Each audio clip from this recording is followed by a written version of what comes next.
front of me here I have different drills, and they all come in different shapes and sizes, but the sole purpose of a drill is to drill a hole.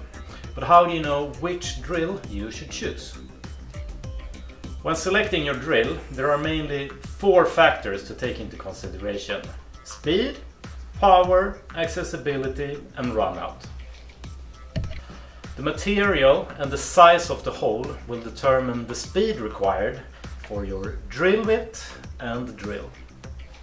A larger size hole will require more power in order to maintain the correct speed of the drill bit. In most cases, a less powerful tool can do the same job, but then you will lose productivity.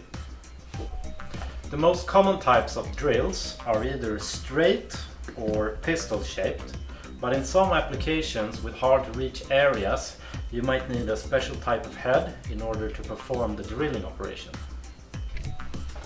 When working on your DIY home project, hole quality might not be critical.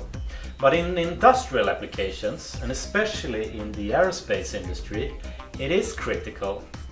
And the main factor that influences the quality of the hole is the runout of the drill bit. Speed, power, accessibility and runout, they're all interlinked. That's why it's crucial when you're selecting your pneumatic drill to take them all into consideration.